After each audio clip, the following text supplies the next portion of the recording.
Welcome to Lynn's Warriors, where we fight every day to protect children, defend the vulnerable, and expose the uncomfortable truths most are too afraid to touch. Today, we're jumping into one of the most urgent and overlooked crises in America, our broken foster care system.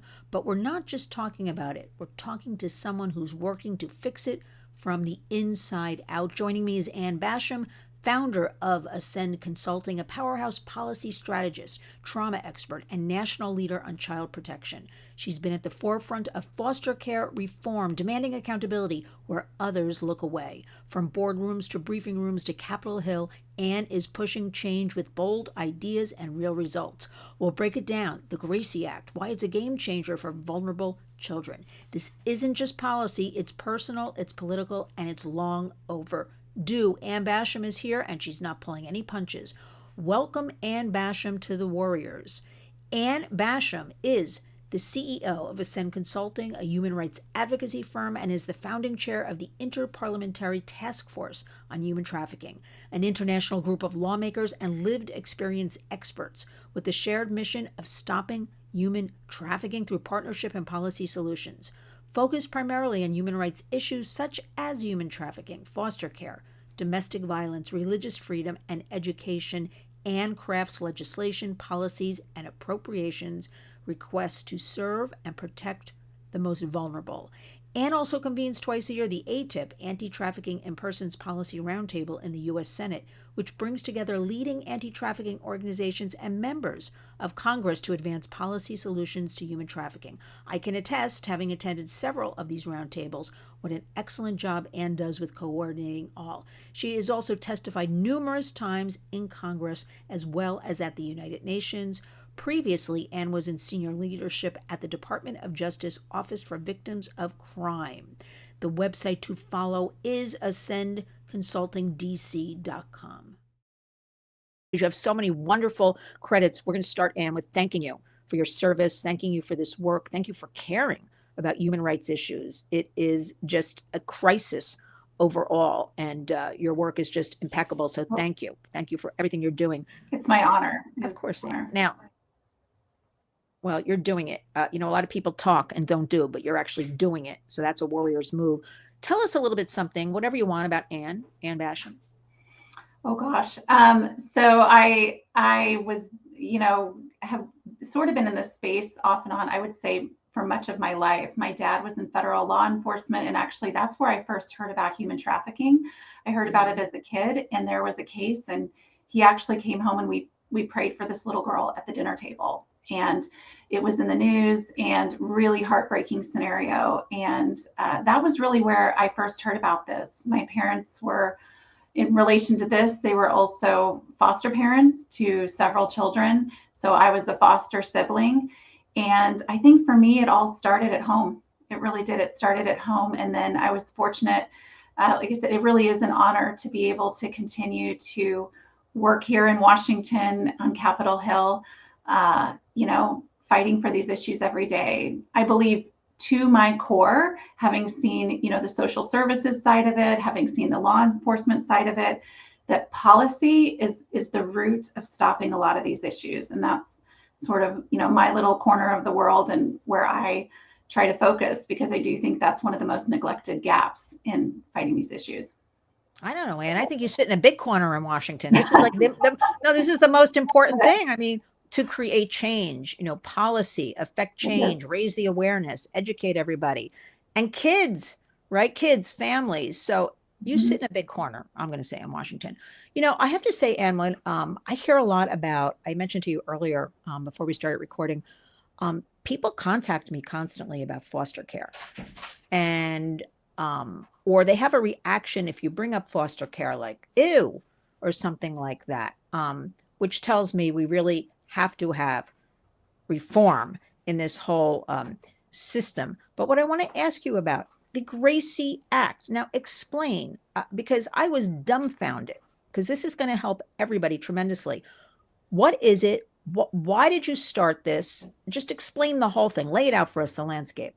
Absolutely. And first of all, it's a really exciting time for your audience, because everyone can get involved. You can contact, I'll get into it in a minute, your state lawmakers and also your federal lawmakers. So the GRACIE Act stands for Generate Recordings of All CPS Interviews Everywhere. And the premise behind it is several years ago, I had an actual case with a friend of mine, someone I knew. And the bottom line is the case that was child abuse and it wasn't and CPS got involved and there was no recording. And so the case was ultimately dismissed and nothing ever happened with it. And it was a really heartbreaking scenario. And I thought, what could have changed? I sat there honestly stewing over it, praying over it. And this idea came to me, what would have changed it? And I thought, if it had been recorded, if the interview with this little girl had been recorded, she told the truth. And for various reasons, we know she told the truth. And it was written down incorrectly. And all across America, 37, this is the most important thing for people to remember. So what? People think, so what? My kid isn't going to be interviewed. Well, almost 40% of kids, 37.4% of children in the United States are interviewed before their 18th birthday. And their families, by the way. And none of those interviews in any of the 50 states are required to be recorded. I'm in shock. It's shocking. I'm in shock. I'm in shock. I didn't even know this. I don't mean to interrupt you, but I'm in shock. I rarely get in shock. When I found out that you're doing this in the GRACIE Act, and I'm like, I don't believe this. I mean, I have to believe it because it's coming from you, but I'm like, I don't believe it. Anyway, so I interrupted. Go ahead. But it's shocking.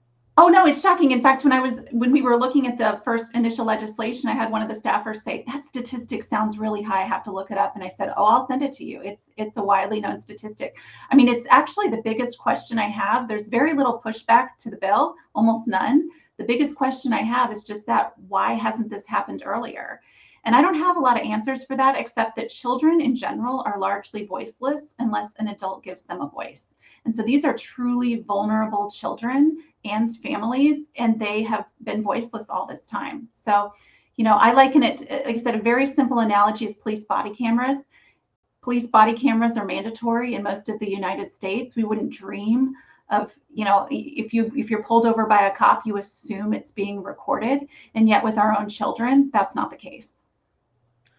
I'm still in shock, Anne. I mean, I really am. It's like, you don't have a good enough answer, but I want to say, like, really, why? I know I'm being redundant here. I don't understand. Like, I just think anything with minors, children, record something like this. I mean, record. This is really, truly upsetting. But the good news is you're working on all of this. Now, tell us what's going on with the GRACIE Act right now. Yeah. So there's two versions. So there's the federal version, which is the GRACIE Act. It's in the Senate right now. It is Senator Blackburn and Senator Ossoff, completely bipartisan. It will be introduced in the House in September. So we're in August recess right now, and that will be introduced in the House very shortly. In the short term, your audience would love for them to contact and support it. What it does is it actually incentivizes states to fund this. So child welfare, or CPS, actually operates at the state level. So the federal government isn't coming in there and requiring it with the GRACIE Act. Rather, they're incentivizing it and providing some funding to states to implement these recordings, because that's been the biggest question, the biggest pushback from states in this is they've said, well, we need money to set up the recordings, even though it in reality, it doesn't actually cost that much to have an audio recording storage. At the state level, our hope is that all 50 states have some version of a law that requires this. So all 50 states have some CPS law. They call it DCS, DCFS. They call it different things in different states, but there is some sort of code for their child welfare system. So Arizona, Illinois, Florida, they all had bills out last year. They didn't pass because of funding, but they all had bills out, and we're hoping for a lot more states this year that would require this. So it's a very simple amendment to state code, which says, listen, we want all of these recordings that are already happening. These interviews are already happening. We just want them audio recorded or video recorded, some sort of recording there. That's it. So if you are a state lawmaker, or if you're connected to politics in any way, feel free to contact me. I will send you sample legislation, everything you need. But it's really a simple premise, is we want the states to implement it. And at the federal level, we want to incentivize states to implement this. I feel like, Anne, and you know better, I feel like this doesn't cost a lot of money. I'll just leave it at that. So I'm not really understanding why there's any kind of hesitation or, but again, we always hear with all the work we all do, it's about funding, it's about resources. I feel like we hear that every single day about everything. Let me ask you something. Will this GRACIE Act, let's get into a little bit. What about corporations? And does this make any sense to you in government, contractors? Any kind of accountability with them with the foster care system? What's going on with that? I would love to see that. So fortunately, our borders are far more in control. I mean, that's putting it mildly.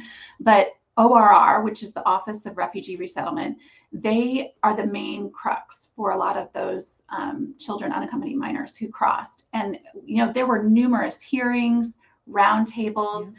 The most relevant to this was one, you can Google it. It didn't get hardly any press, but it was Senator Grassley. It was a very bipartisan, but he led this roundtable on this in the Senate, specifically with the whistleblowers. Yeah. On what was happening. And these are exactly as you said, these are government contractors. And so this law doesn't address that specifically. Like I said, we're just making a beachhead with the main intersection for U.S. children, which is CPS. But certainly it would be good policy for every contractor, anyone who deals with children to have a recording, of course. Yeah, absolutely.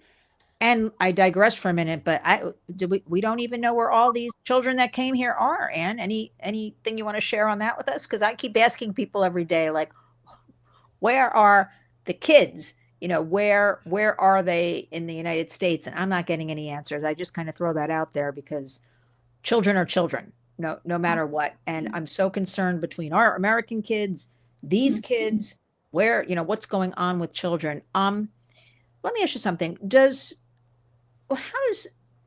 How would the GRACIE Act, let's break it down. Would that help prevent kids from getting trafficked, exploited, abused? Well, share that with our warriors. Why?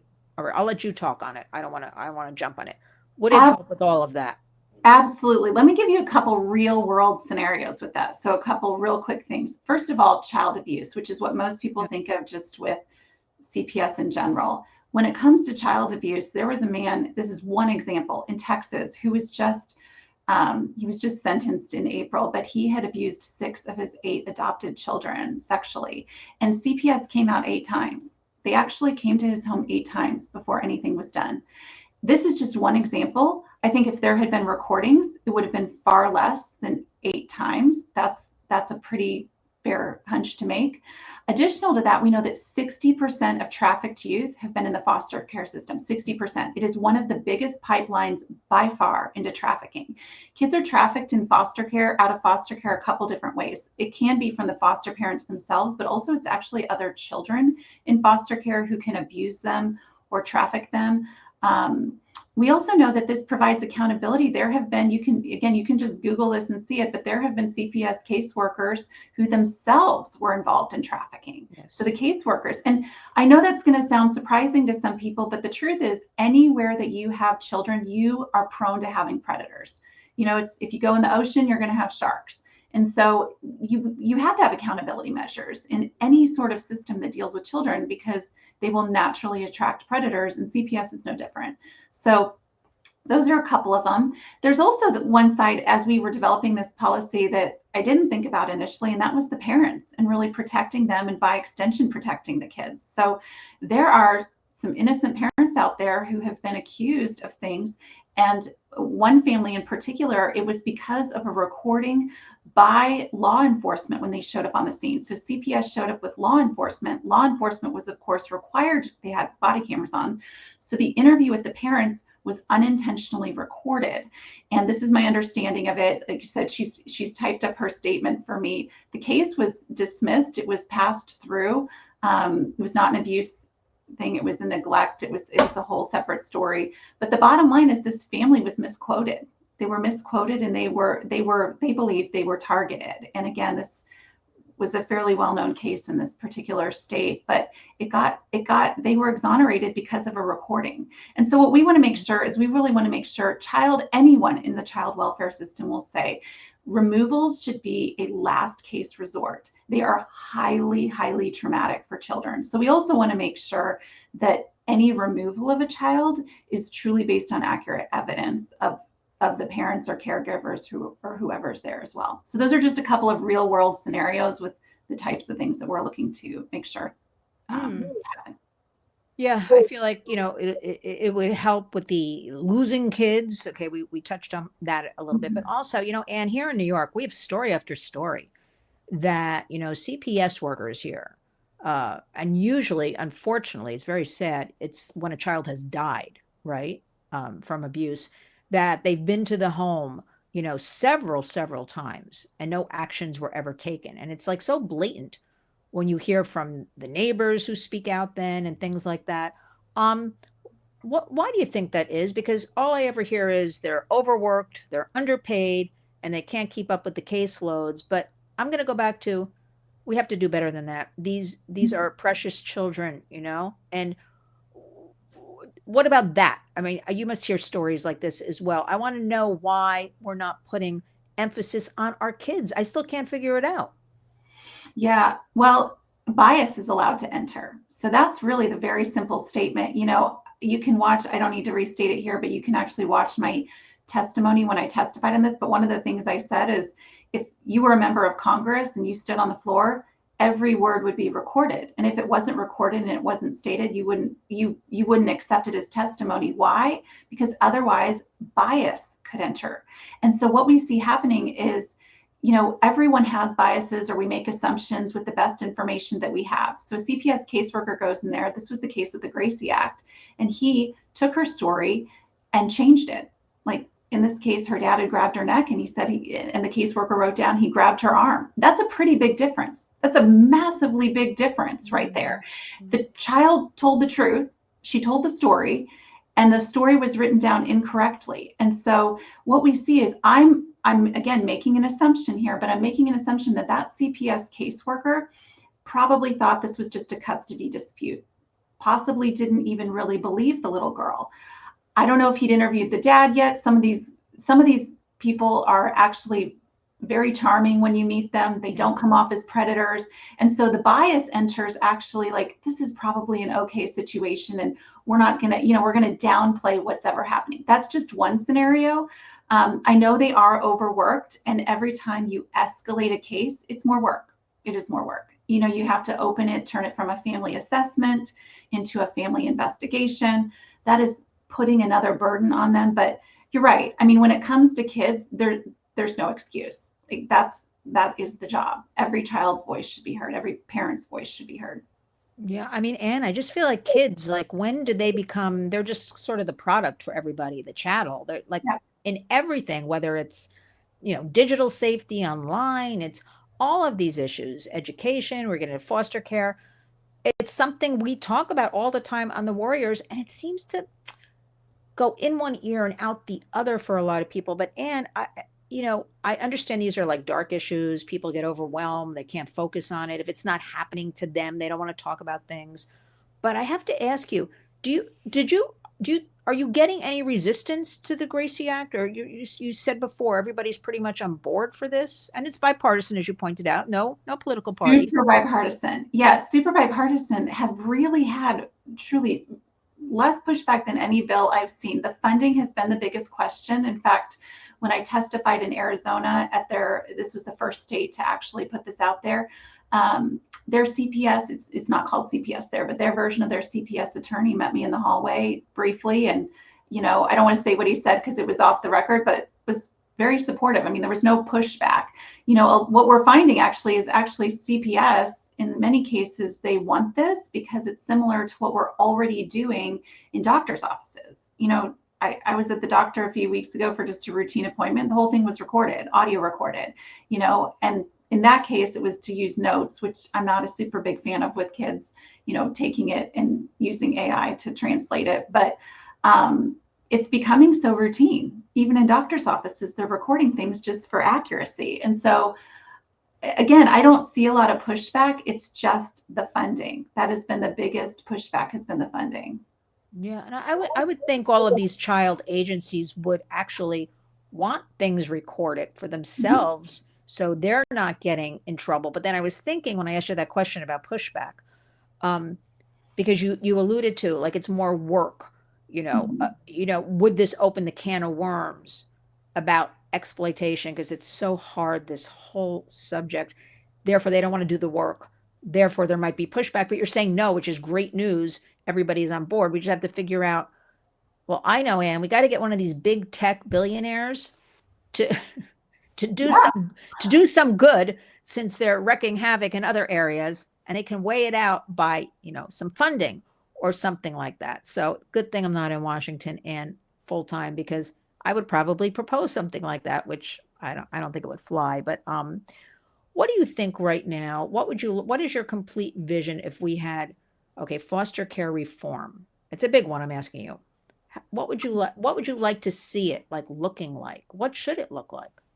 Yeah, that's a huge topic. I can tell you a couple things. Overall, first of all, and everyone basically agrees with that. In fact, if we go back to the Family First Act that happened now several years ago, it's really to make sure that foster care is rare and brief. There's a great even YouTube video on that, but anyone in there, that's something everyone can agree on. And we need it to be rare and we need it to be brief.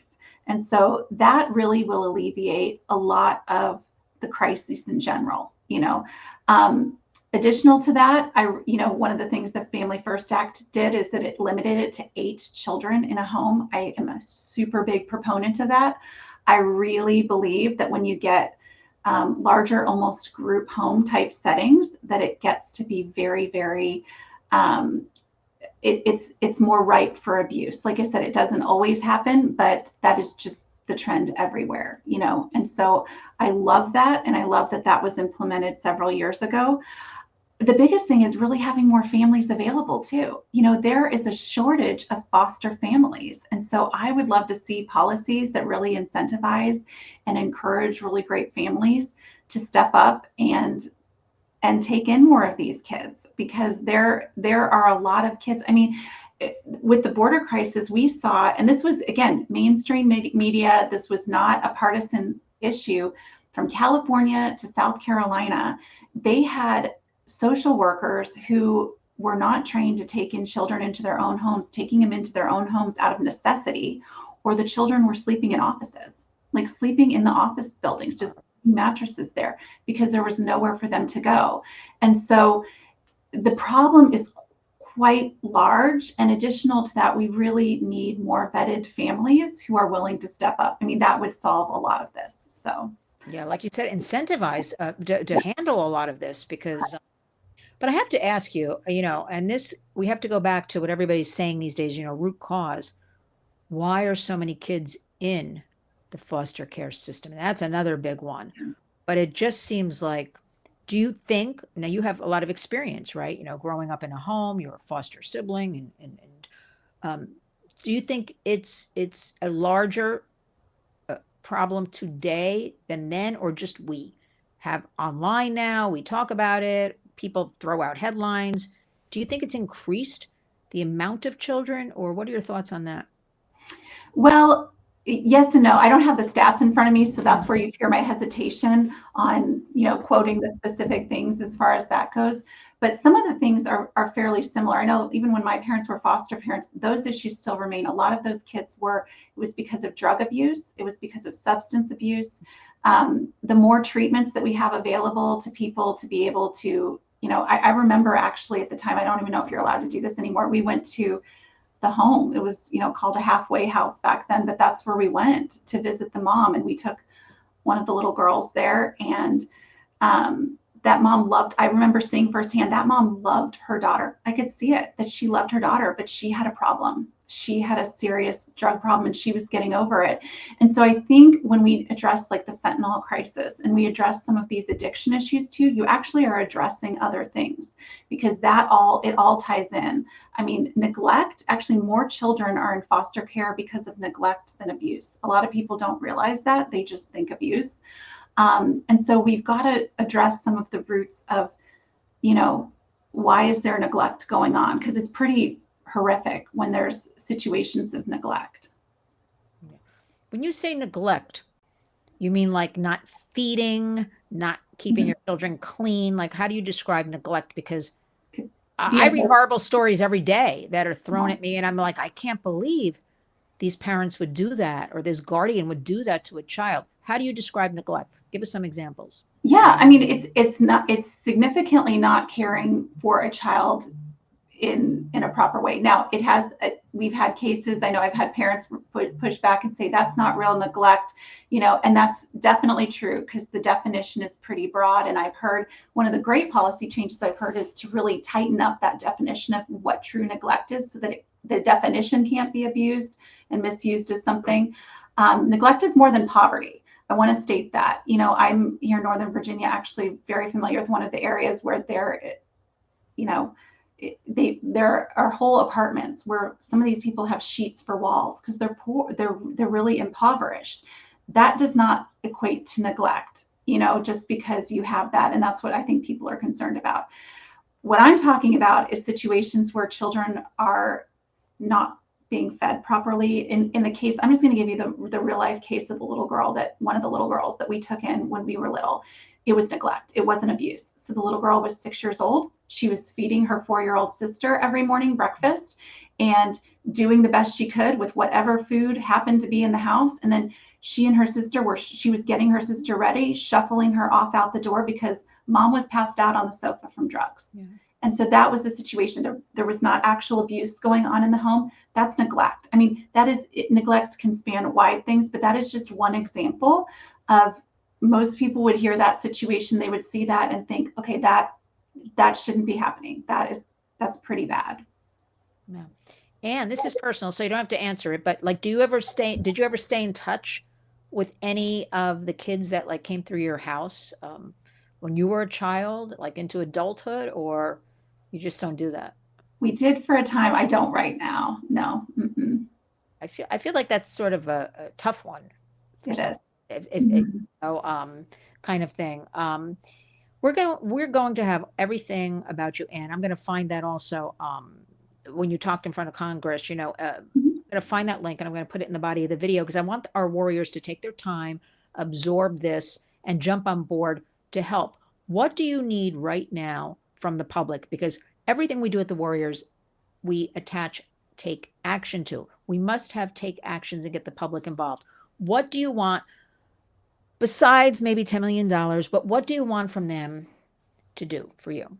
Oh, this is a non-monetary ask for sure. Please contact your senators, ask them to support the GRACIE Act, and contact your local representative, whoever you are there. Say, please support the GRACIE Act. Like I said, the bill is coming out in September, so you can tell them that. Say it's going to be up in September, and ask them to co-sponsor. That's really the request. Ask them to co-sponsor the GRACIE Act.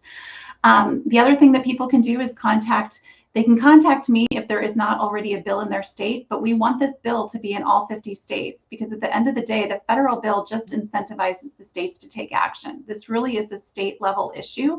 And so if you have any connection to state representatives, please encourage them to sponsor the state version of this bill or contact me directly and we'll get you information so that they can do that. But that would be the biggest ask of all, is to really get involved in this. The third thing is we do have a GRACIE Act coalition where we are all in connection about this at the state and federal level. And I should mention Street Grace. They are actually the organization that I've been partnering with on this. Street Grace is an anti-child exploitation organization that really addresses the intersection with foster care. And specifically, actually, their founder, she has been very involved in the foster. They actually adopted 2 children out of foster care. Wow. Beautiful story. They're now grown. And so that's why they are so passionate about this. And they have seen like I said, they deal with child trafficking, but the reason that we've partnered on this bill so closely and this really they've been the champion for this is specifically because of that. So anyway, would love for you to join our coalition. We meet monthly about this, swap notes. But those are the biggest asks that I have for you, or to get involved right now. It's very, very timely. Yeah, and don't worry, Anne, I'm having all these links. I'm having Street Grace, everything will be in the body of the video. Finish us up. Do you want to leave us with any kind of final words? Anything comes to your mind? Anything that's we should be looking out for Of course, our focus is on this, the Gracie Act. But anything else you want to add? Yeah, I would say please send us real life testimonials and impact statements. If as I'm saying this, there may be people that you are thinking of. The biggest thing I've heard behind the scenes in Congress is we want to hear more stories. I've been able to share the story behind the GRACIE Act, but we want more of those stories. We want stories. We want to give people a voice on what's happened to them. So again, just please put people in contact with me. We would love to get their impact statement, even if it's anonymous. People are able to make anonymous impact statements. That's perfectly fine. But we really want to be able to tell the story for why. Why is this bill so needed? And we know the personal story always resonates Yes. more than us just talking about it. So Sure. I will have that in the body of the video as well. Well, listen, warriors, we just heard the truth, raw, unfiltered, from Ann Basham. The Gracie Act isn't just a bill, everybody. It's kind of a line in the sand. Would you say that, Ann? That's what I'm saying. It's a line in the Absolutely. sand. If it passes, or when it passes, it will, and this is not an overstatement, it will be one of, if not the biggest child welfare reform Yep. that we've seen in our lifetime. This is going to be it. If you suddenly have CPSs throughout the country having to record, it will change trainings. The ripple effect of it will be massive, like nothing we've ever seen. I mean, absolutely. It's really the start of a movement to Yeah.